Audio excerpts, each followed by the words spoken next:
Welcome to a very special session, one of my favorite sessions of the conference. This is the Chat with Mayor Demings session. Before I introduce Mayor Demings, I just want to let you all know how special and humbling it is to be able to sit in a very candid setting with our mayor and speak to you all. So it is my pleasure to formally welcome and introduce Orange County Mayor Jerry L. Demings. All right.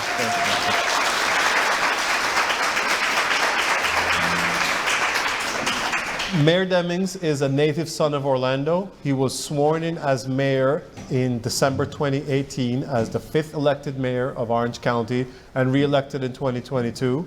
He is the first African American to serve in the role. He oversees the more than 8,000 employees and $7 billion budget as Orange County's Chief Executive Officer. Mayor Demings' goal is to make Orange County the experimental prototype community of tomorrow by creating a community culture of innovation, collaboration, and inclusiveness. We are very fortunate in Orange County. We have a mayor who truly understands and respects the hard work of neighborhood and community leaders. Without further ado, Mayor Demings. Wow. Let me just say thank you, Jason. What a wonderful introduction. I am so privileged to have the opportunity to serve as the mayor of my own hometown, this place where I was born and raised, and seen a lot happen over these many, many years now. But it's an honor to have you here with us today. We want to recognize the tremendous number of volunteers that we have as a community, but also recognize the great work that our various homeowners associations, neighborhood associations, and community associations are doing within our county to make our county the best county that it can be. And I like to believe that it is the best county within the state of Florida as well.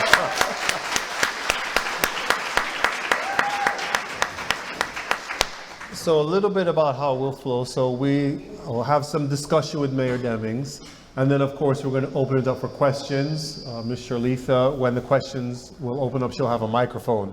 So Mayor Demings, the last time we sat here in person, we were at the convention center, it was 2019.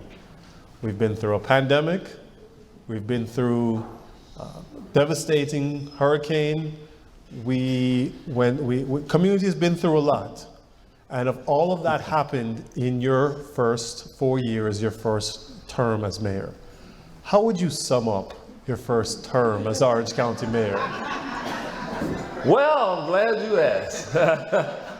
It has been a period of time, unprecedented, but really that's the story of my life, the story of my career.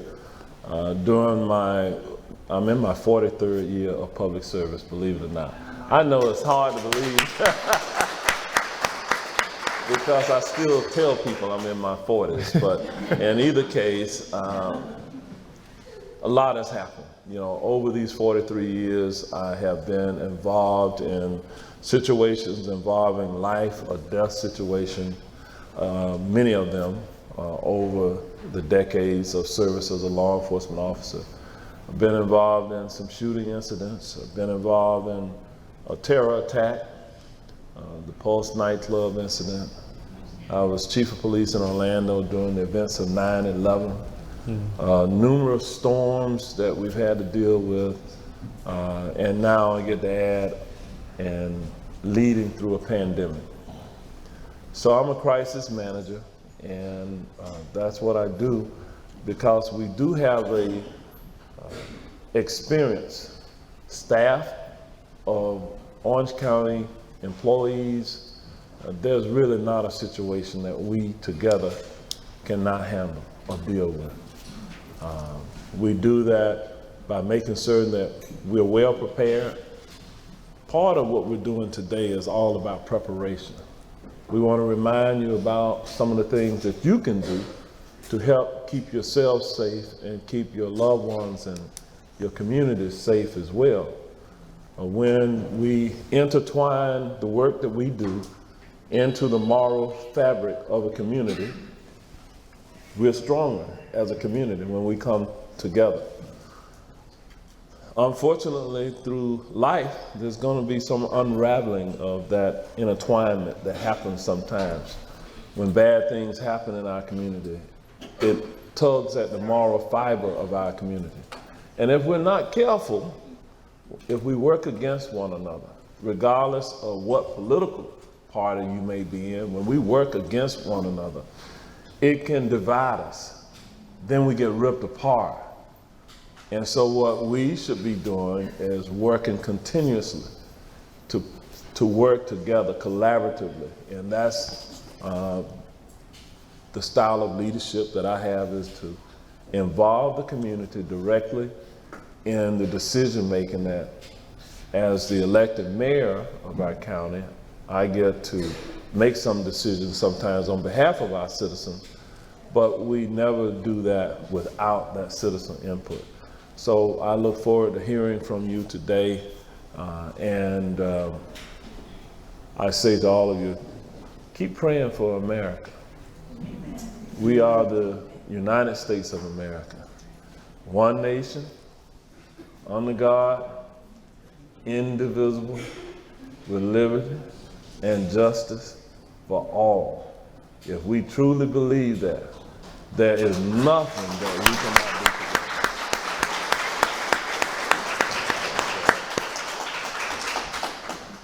together. So Mayor Demings, if we would go back just a little bit, December 2018, you're at your swearing-in ceremony.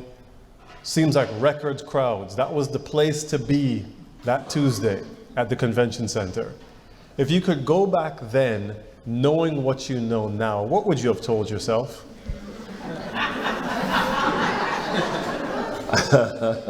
You know, probably the biggest critic that any of us have is the critic in our own head.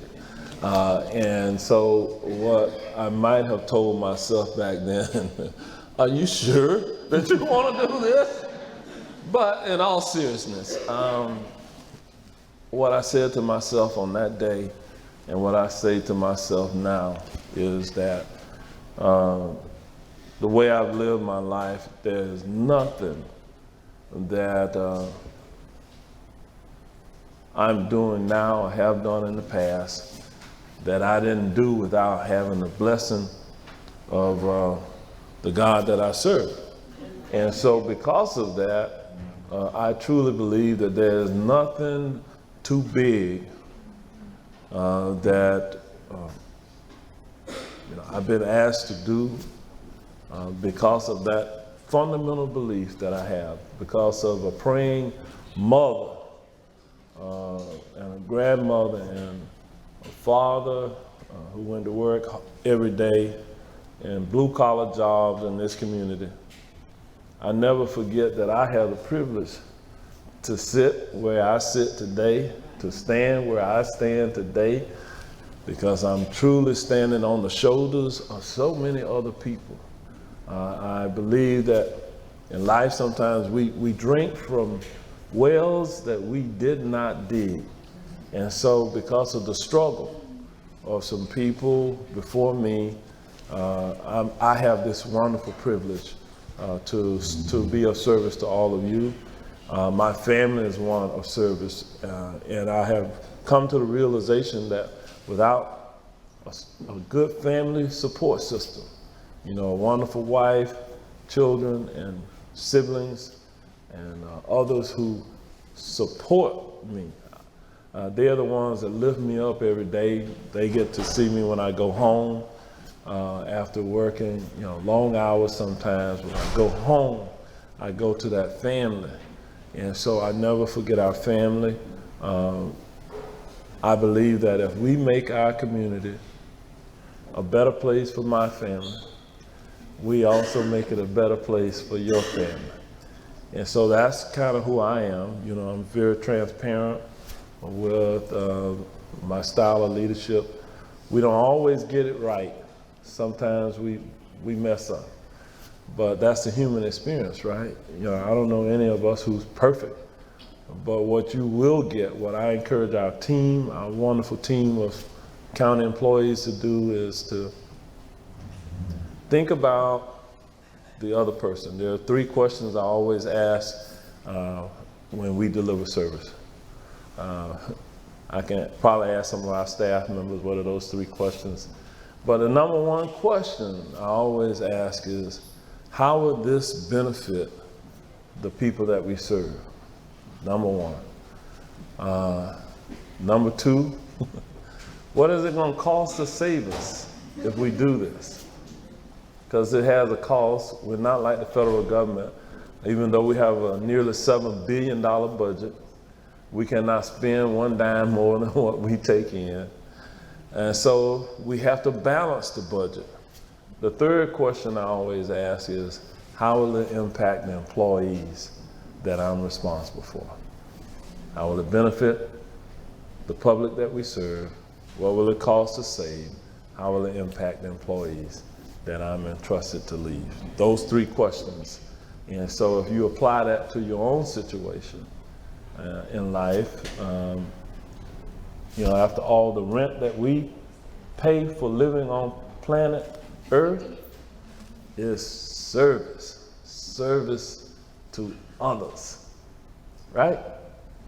Okay, some of y'all are shaking your head, you get it. It's about service, all right. So Mayor, you very briefly touched on your family. Yes, And sir. we know the public service is not only you have a family of public service. So I mean, that's your wife, and I understand your children. Would you like to just, I mean, I know family is important. Would you like to just take a few minutes and talk about how the public service is not just you, but it's something that obviously your wife, former Congresswoman Demings, and your sons, they're also in the field of serving this community as well? Yeah, we get it from our parents. You know, my wife and I, both our parents were blue collar workers. My wife's mother was a maid. She cleaned a different house every day. Same thing that my mother did. Her father was a gardener, landscaper, and did odd and end jobs.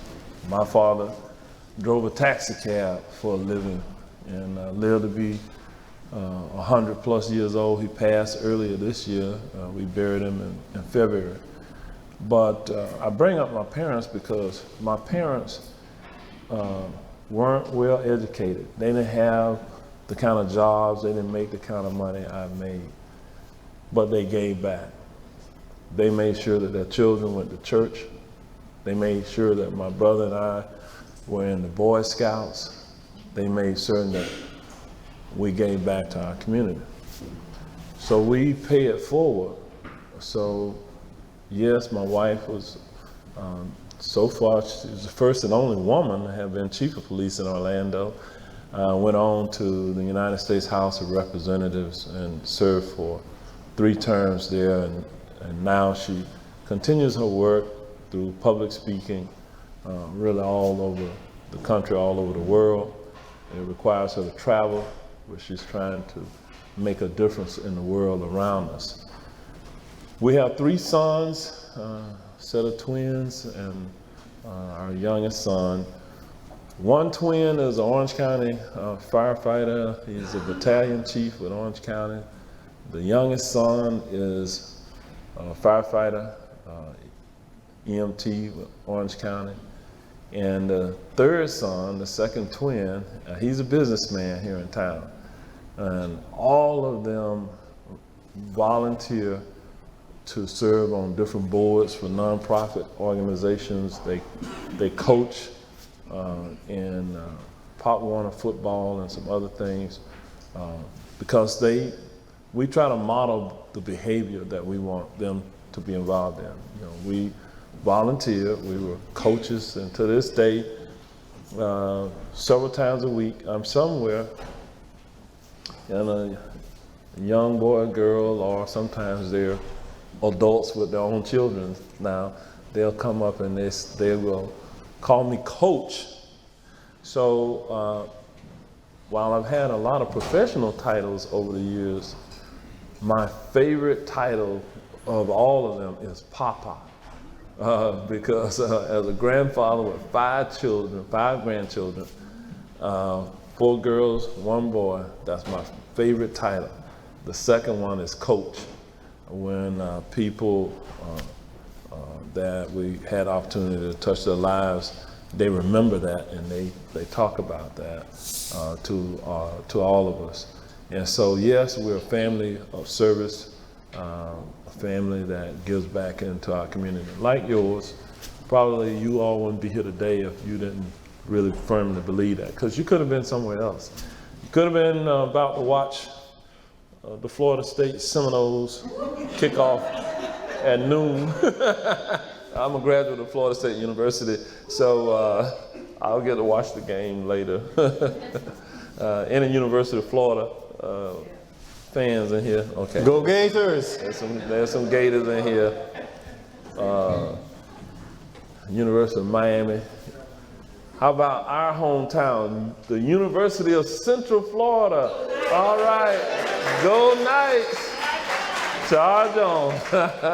Our Knights have stepped up to the plate, so we like to support them as well. All right. So Mayor, you've obviously continued your legacy of service. You said it started with your parents, through you, and now through your kids. So touching on something you said a little bit before, you talked about paying the rent we pay on this earth, and we pay that back through service. Yes. I want to transition that to a different type of rent. So one of the things that you speak about often is the growth in this community. When you took office, I remember the number was, I believe, 1.4 million. And the recent number that I've heard, it's growing, and I think it might be 1.5 is the number that, and I'm happy that since we last talked, I've had 3 kids, so they've added to that number. And he has a set of twins. I have a set of twins too, yes, so thank you. So realizing the pressures of growth, how that touches rent, how that touches affordable housing, and always the topic we come back to is transportation. Can you speak about how that growth impacts those 3, so we'll call it housing, transportation, and what can we expect? So you won a second term resoundingly, and we have a second term, and realizing many of the issues we discussed in 2019, transportation and housing, it seems like they've been exacerbated. We are seems like in a more difficult place than we were then. So if you wouldn't mind speaking to that and hear your thoughts about that, Mayor. So we are a growing community. We now have better than 1.5 million people who are permanent residents of Orange County. But coupled with the 1.5 million people, we have 74 to 75 million visitors who come here every year. Florida is the fastest growing state in our union. Central Florida is one of the fastest growing areas of our state. Orange County here in the region is growing rapidly in terms of the total number. All of that puts a lot of pressure on our infrastructure. It puts pressure on our social services. People are moving here for a better way of life. They are pursuing the American dream. And because of that pursuit of the American dream, many of the people coming here are foreign born. They come from some other country, but they are coming here. Some, when they arrive, they are not self-reliant.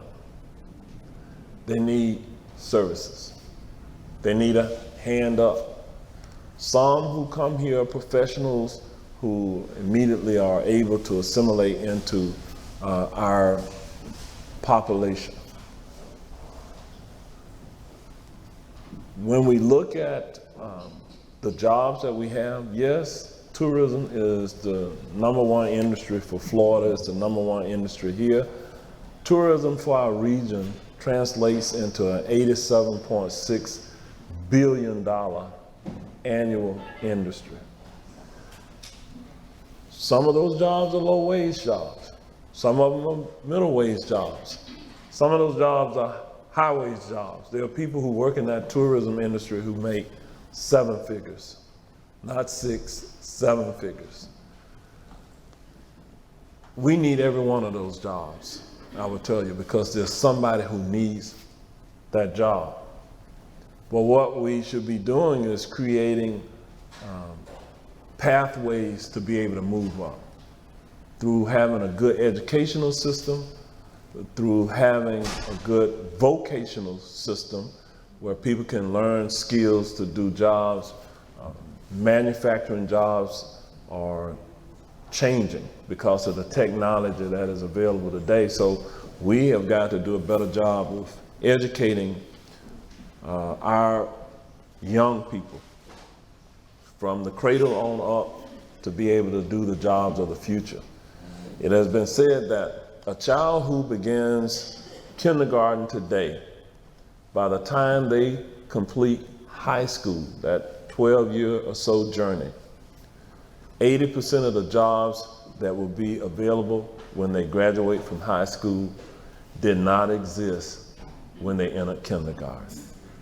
That means you have to teach them in a different way in order to be able to thrive in a changing world. That's the fascination that I get to work within every day, is how do we prepare that future? They can't get there if we don't have good health care, if we don't have quality housing, if they don't have access to jobs, pathways to move up. And as we grow, moving all of these people around is becoming increasingly more difficult, because primarily we have one mode of transportation, and that's an automobile.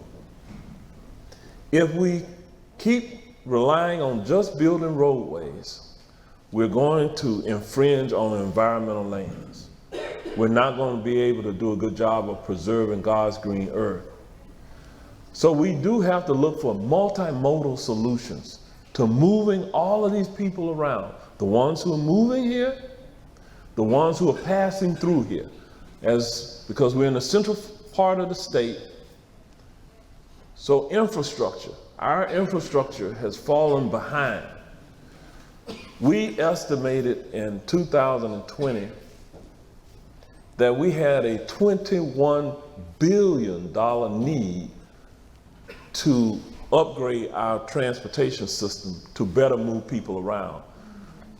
Some people come from large metropolitan areas where they have a very mature, robust transit system with multimodal options. If you're from New York, Chicago, other places, Atlanta, Los Angeles, you know that they have subways, they have the metros, they have light rail, they have commuter rail, they have high-speed rail, they have a good public bus system. And people in many of those places don't even own an automobile because they have a well-connected system. We don't. This well-kept secret that we had about Central Florida and all of the natural habitat that we have, we're close to beaches, we have pretty decent weather most of the time. All of that attracts people to our area. So the secret is out. We're not going to be able to put it back in. There are people who have moved here now who they say to me, Mayor, there's too many people moving here. They say, you know, we need to change our immigration laws. We don't need to let all these people coming in here. So I asked them, I said, well, let me ask you a question. How long have you lived here? And almost always they say, not long. I've moved here, I've been here 3 years. I've been here 3 months. I've been here 10 years. I said, well, what about your family? How long have they lived here? Well, they followed me, they moved down. I said, so at what point did you want to close the door? You know, now they say, close the door, don't let anybody else in here. That's easy to say, but it's very difficult to do, right? So what we have to do is manage it, manage the growth. So that's why we advanced a penny sales tax to the ballot in November 2022. to try to meet the needs of the $21 billion deficit that I talked to you about. A lot of things happened.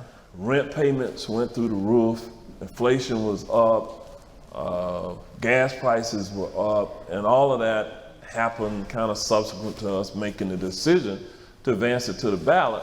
And then weeks out from election day, we had a hurricane that displaced a number of people from their homes. The result of all of that was people said, you know what? The majority said, I'm not willing to pay 1 penny more for those services that you talked about. So will we try it again? I don't know. We have until April or May of 2024 to make the decision as a Board of County Commission whether or not to try it again for the ballot in November of 2024. That 1 penny would not be, you wouldn't pay it on everything, by the way. You don't pay it on prescription medication, some grocery items. You don't pay it on, let's say you bought a big ticket item like an automobile, you don't pay it on the full price of the automobile. And there's some other exception, utility bills, you don't pay it on that. And 50+% of the people who would have paid the tax were the tourists, the ones who were coming clogging up the roads. But it was something that we needed. But they were going to pay for the majority of it. And our citizens said, not good enough. So I don't know what the future holds in that regard, but what I can tell you is we don't have enough money. Even though our budget is $7 billion, a lot of it is restricted. We have a housing initiative underway to build more affordable housing.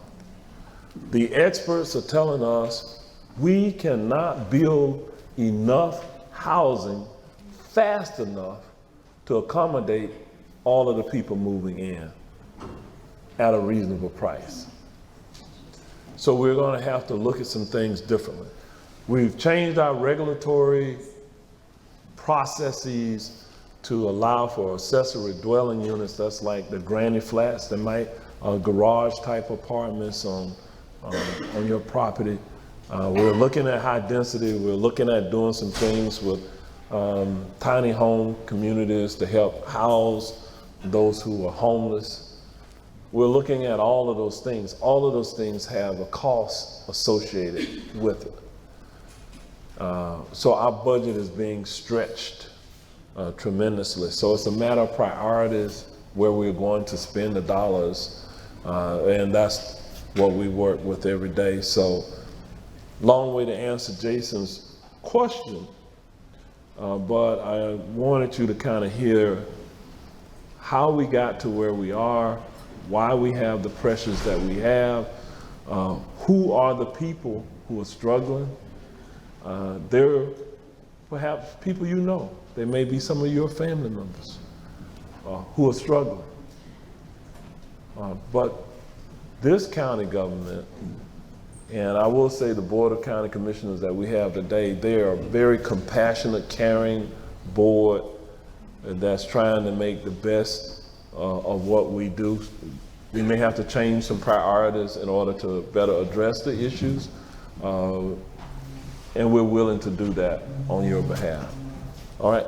All right, Mayor. So one last question or prompt, and then we'll open it up from questions from the audience.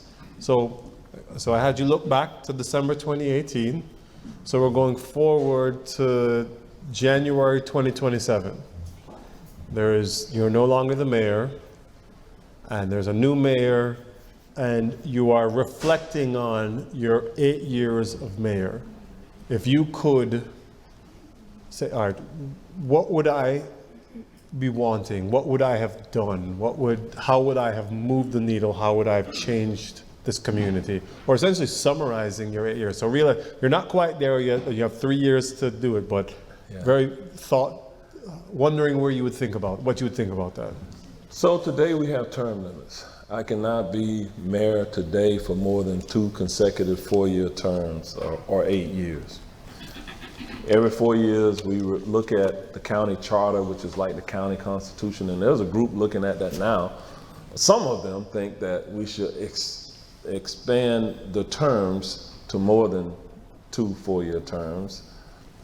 I don't know. I knew when I came in, I had 2 terms.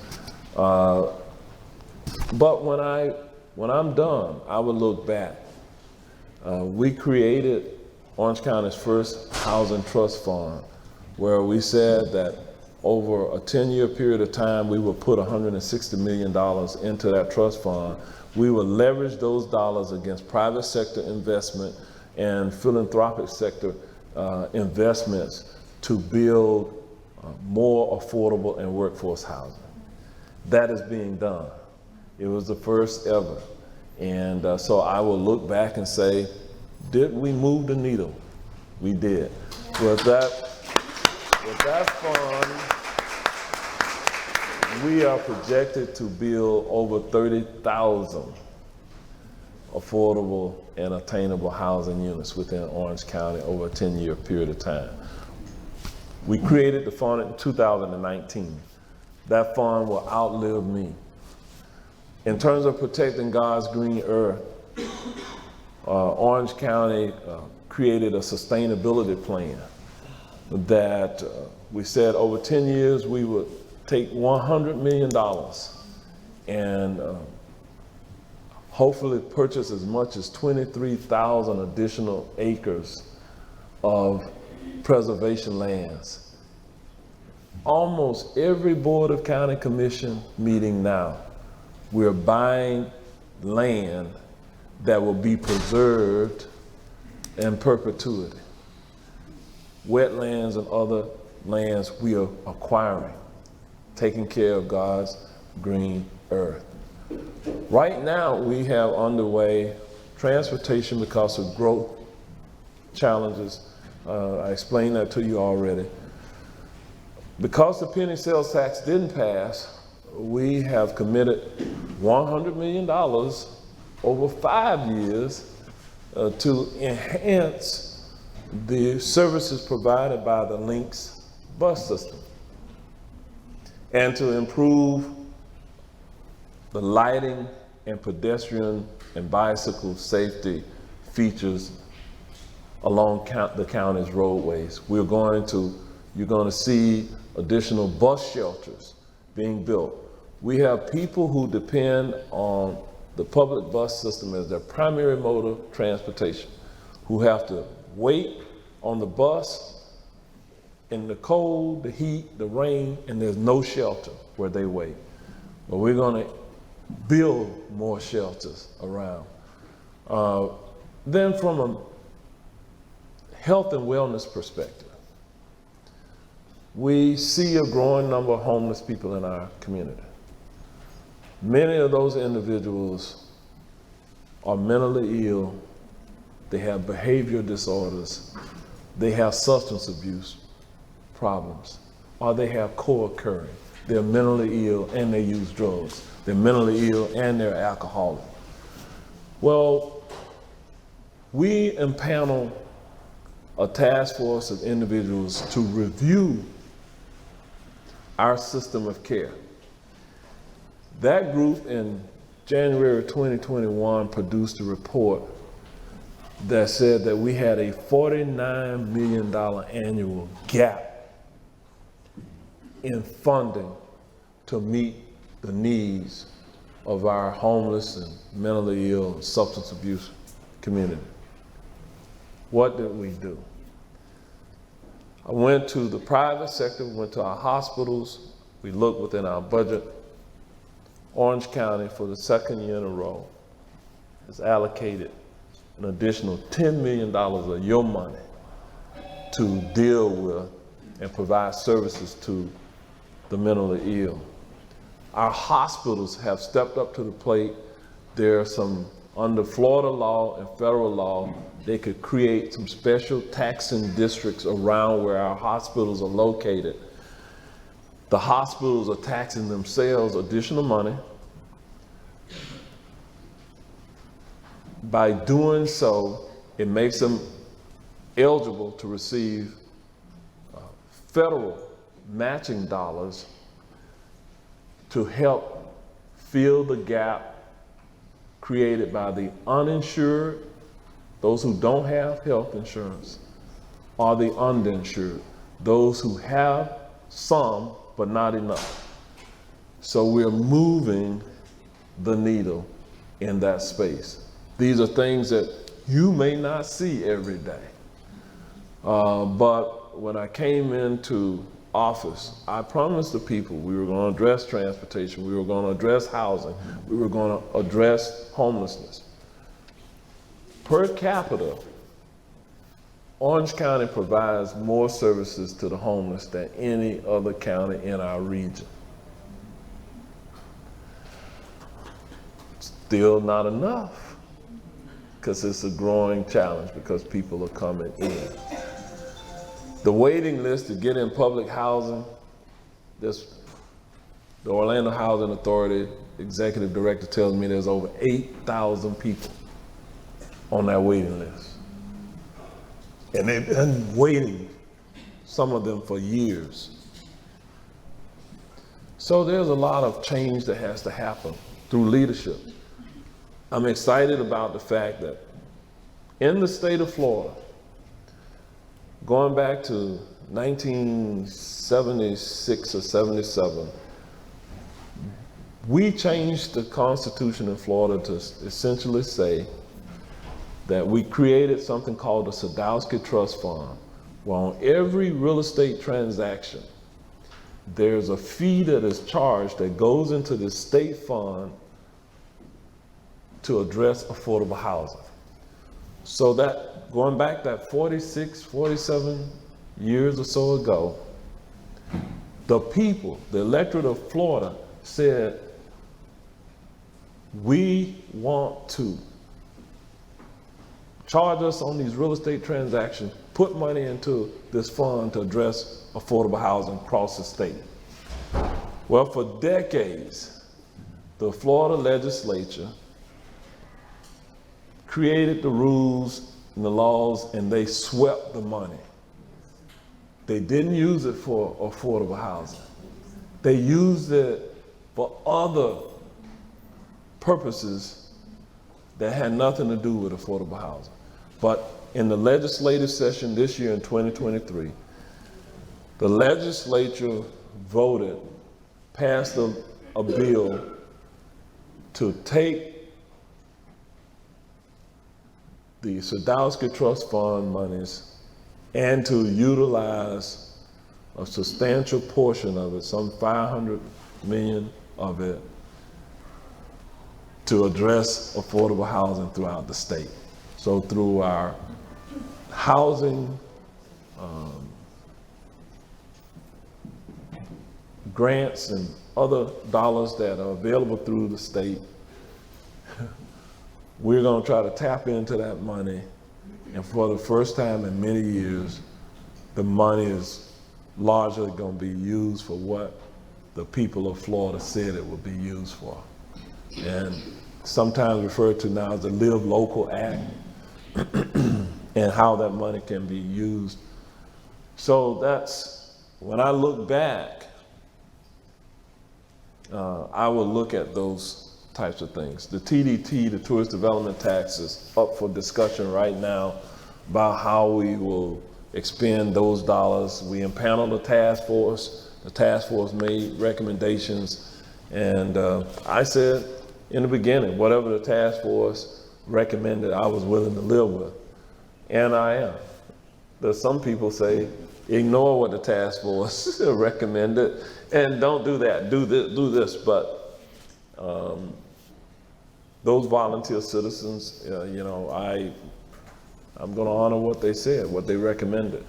And so we're looking to do some things like expand the convention center to preserve the jobs centered around that convention center, to hopefully keep us competitive across the nation, to protect the $87.6 billion industry that we have.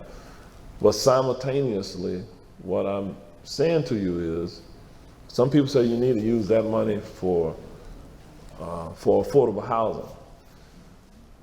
Florida law doesn't allow that right now. That's not an allowable use. But what I've tried to articulate to you is that we're doing these things over here, we're doing these things over here, affordable housing, we are addressing those things. Because of the blessing of having the tourist development tax monies, we are able to use our general fund revenues to address social services, homelessness, healthcare issues, crime even. Crime is a big deal. We increased the funding for the sheriff, for our courts, and increased funding on the prevention side. We changed our public policy a couple of decades ago. Rather than just try to arrest our way out of a crime problem, we invest early on in prevention and intervention related programs, youth programs. We've engaged with community-based organizations, faith-based organizations, where we're providing funding to them to serve youth in their neighborhoods where they live, being served by people who live in those neighborhoods. Wonderful program. We don't know, we have contractual relationships with many of these organizations. They have to keep data about how they're meeting the needs of these youth, and it's a work in progress, but I can sit here confidently and say that there is not one area of community challenges that we are not addressing. We're only limited by money. We're not limited by passion. Our board has the passion, our community has the passion, they have the empathy, the sympathy, the caring spirit. If you're like me, when you see these people on the side of the road, some of them it's a game, it's a con game for them. But there are many of them who you can look at and you know there's no way that that person should be out here on these streets struggling like that. You can see there's something wrong with them. I can't drive past them and not be emotionally moved to say, we can do better. We must do better. We have to help those individuals. Because some of them might be related to you.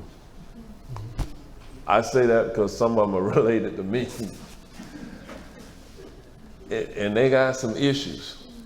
They can't live in my house with me, but because they require a whole lot of attention. But we fight to try to get them access to appropriate services. And some of them I've tried to let live with me, live in family properties. Not the right solution for them because of their addiction and other things.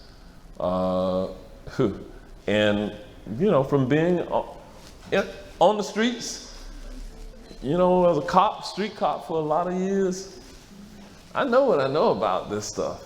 I've seen it up close and personal where, Commissioner Regina Hill says something. She says, hurt people hurt.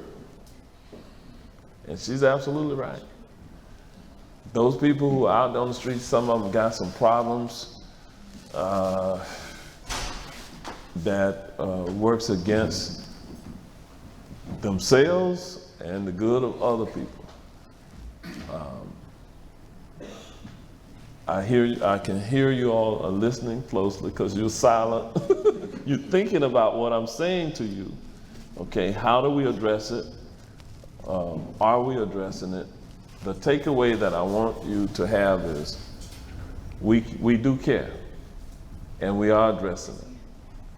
We will continue to address it. If you just trust that we will address it. Your leaders, you got to elect people who have the passion for it, to doing this work. It's tough work. These volunteer organizations that are out here and some of the providers, some of you may work in social services. You might be a nurse, you may be a clinician, you may be a counselor, school teacher, former school teacher, you may be a community advocate. You may be a father, mother, grandfather, grandmother.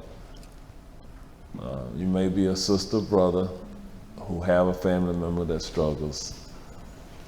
And we are all gonna come together to take care of them, right? Are y'all in the fight with us? All right. That's what I want to hear. All right. All right, so Mayor, we have time for a few questions. Ms. Shirlitha is over here. If there's anyone, I saw this gentleman's hand go up first, and then this one, and then here. So this gentleman, I have to point them out for me. okay, sorry, in the dark blue jacket, then Mr. Hirschkorn, and then it was this lady in the white blouse and cap. All right. Is it on? Yes. Yes, okay. Mayor, my name is Kurt Guys. I live in Oakland, Florida. You mentioned being the police commissioner during 9/11. I served in the military, and my life was changed dramatically because of those events. Did it voluntarily, love what I did, but one of the concerns I have, considering current events of what's happening in Israel right now, is the complacency of our citizenship towards potential for a terrorist attack. As the mayor, what is Orange County doing? In the background, I'm sure, but what is your plan or your programs that you're implementing for anti-terrorism and just making sure that citizens of Orange County are staying safe? And one last thing that I want to mention is maybe we can get people to stop moving here if we refer back to our old name, Mosquito County. Yeah. All right. Well, okay, so let me answer the question. We're fortunate, we do have something here called the Central Florida Intelligence Exchange, which is a consortium of federal, state, and local law enforcement experts who every day monitor the threats on our homeland that comes from around the globe. Some of those threats today are in the realm of cybersecurity. Orange County government every day has over 400,000 intrusion attempts into our computer systems. So we have a whole team of people that work to fight against that because they try to control our databases, our banking, our communications things, and then we have the enemy from around the globe and even the enemy within. So you should be confident in knowing that there's a lot of sharing of classified, top secret, confidential information amongst those who need to know.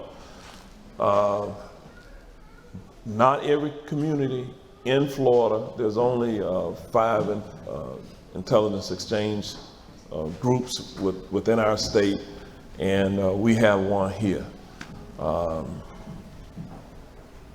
The goal is to stop a terror attack from ever being executed. As you know from your military experience, once they start executing the plan, you almost always cannot stop it. So you have to prevent it from happening in the first place.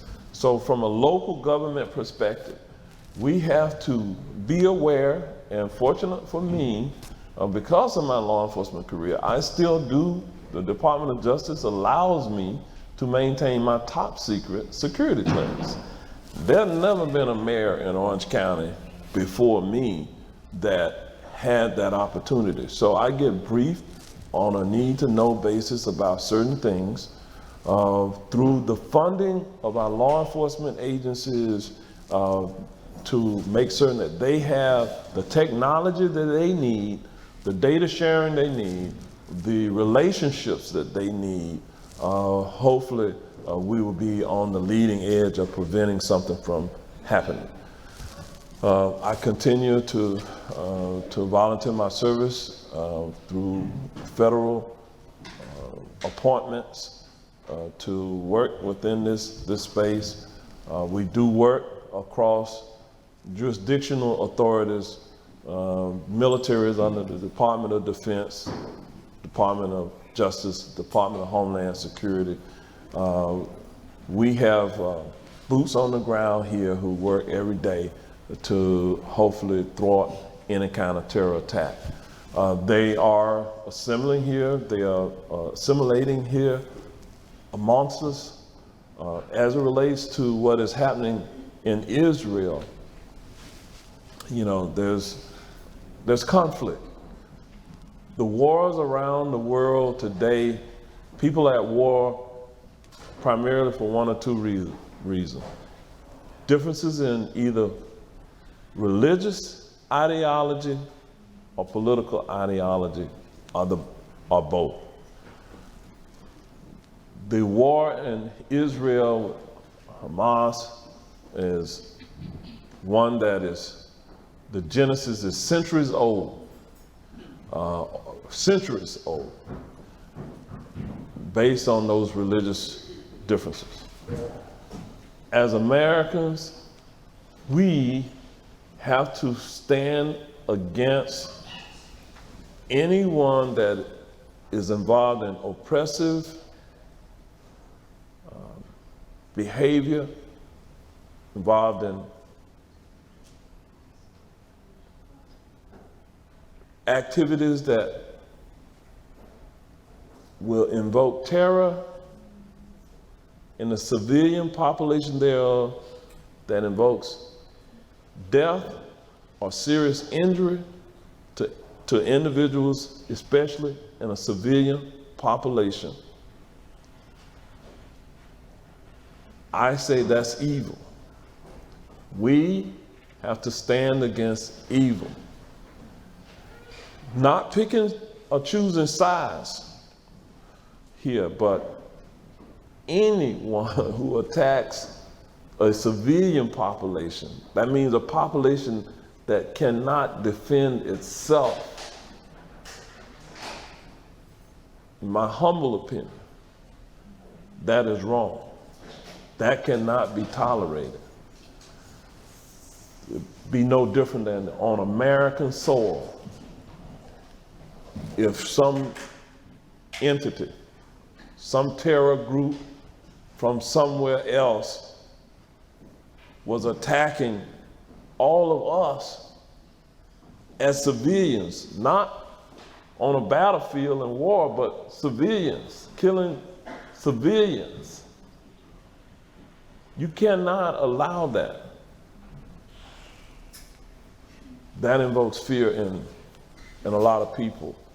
So because of that, this present war, I believe America has to, our president, Congress, has got to act. Because if it is allowed to exist there, it puts us at risk. It puts Americans at risk who might be there. And so who's right, who's wrong in a centuries-old conflict? I'm not here to make that judgment. That's not the judgment I have to make. But my judgment today is about what is happening today. Okay. All right, that so makes sense. thank you, Mayor. It was Mr. Hirschkorn right here in the blue, and then the lady with the blouse, white blouse and the hat, and those will be our 3 questions. Good afternoon, Your Honor, Mayor Demings. Afternoon. On behalf of Javera Richardson, who lives in Gulfstream Harbor, she's also very active in helping people in the community. Caregiving person. The microphone still on? Oh, yes. She's also, we have a CERT program, Community Emergency Constant, and we try to help people in the community.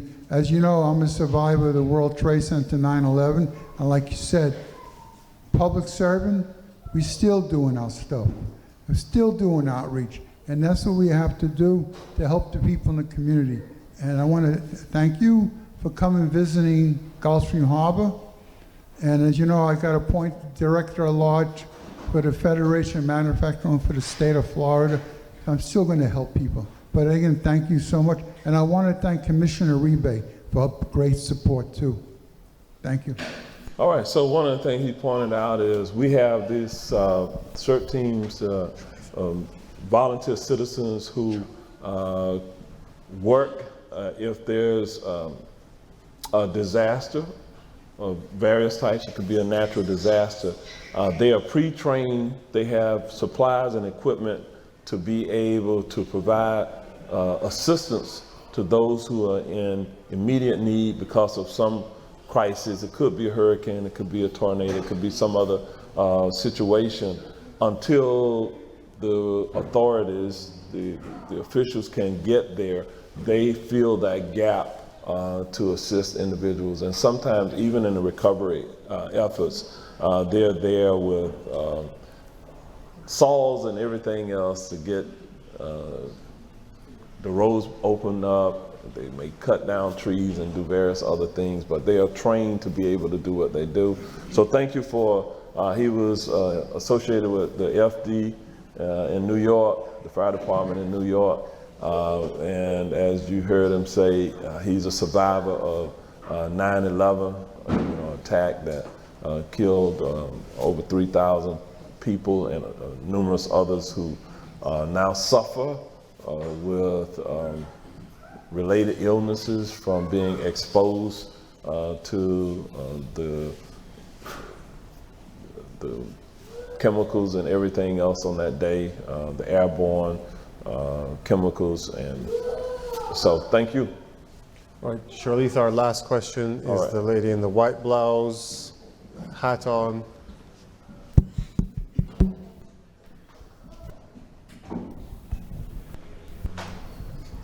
Good afternoon. Thank you, Mayor, for being here, and thank you for everything you do for our community. My name's Evelyn. I've been in Central Florida for the last 29 years, and I serve my community in many ways. But at the end of the day, when you ask me what keeps me up at night, it's my parents and affordable housing for seniors. And I'm not talking about the affordable housing assisted living. My parents are 75 years old and they can care for themselves. And with everything that's been going in throughout the United States with rents, their rent has gone up $600 in the last 2 years. What is Orange County doing to build more affordable housing for seniors? So fortunately, I mentioned the trust fund that we talked about, we created. We are leveraging those resources. In the recent past, we have worked with other investors and community partners from Habitat of Orange and Seminole, Orange and Osceola County, to others to actually build for new facilities for seniors. We have some others in the pipeline. I forget the number now, but we have a number of units that's under construction today.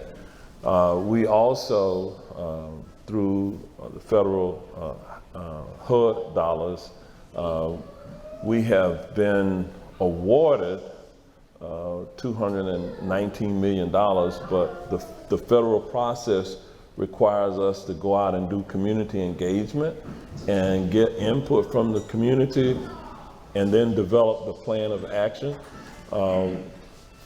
That is underway. We're moving those meetings throughout the entire county. Meetings will be held, I think we've had maybe 3 at this point. There'll be another series of, I think, 4 or 5 that will occur. We will take all of that information and then follow the federal guidelines and craft a plan of action that will be utilized to not just address the emerging issues for seniors, but others in our community who are struggling with housing affordability.